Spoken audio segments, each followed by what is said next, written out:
You ever read the Long Halloween graphic novel by? It's a Batman story. I forgot who wrote it. Sorry, guys, but it's one of my favorite Batman stories ever. Yeah. And it's so good that Christopher Nolan adapted a large part of it into The Dark Knight, because it's kind of the origin story for Two-Face.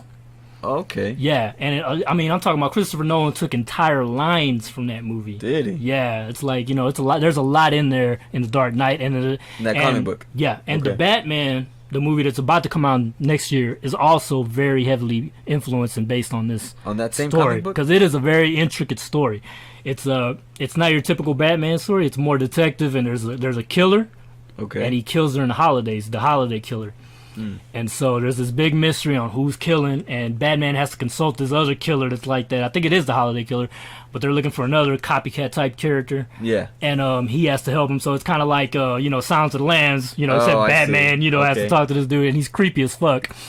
And so he tries to help Batman and detectives out, and it's just this really long, intricate story. A lot of villains are in it, but they do serve a purpose, even the Joker, but they're not the main villains. But it all gets weaved really. It's a well-written story. Okay. Now, DC has just put out an animated movie, and they had to break it down in two parts because I guess it's so long or whatever.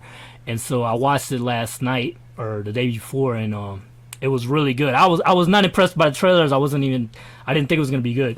But what's the movie about? The Long Halloween. It's pretty much it's the adaptation. Yeah, it's pretty much cool. the animated version, and it's really good, man. And the changes they made weren't even all that bad.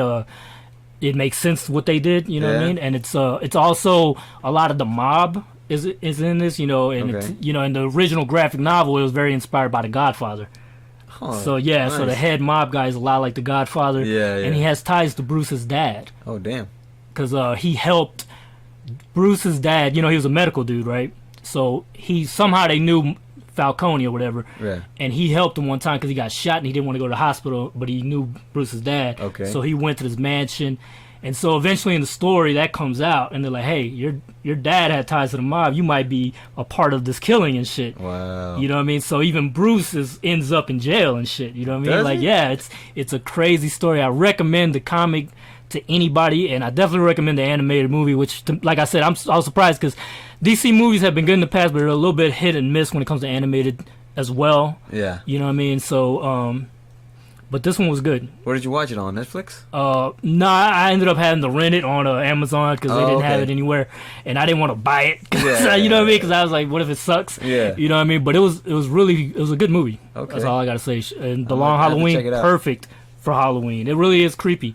There's a lot of cool stuff in it, and especially if you're looking forward to the Batman movie, you should definitely check it out.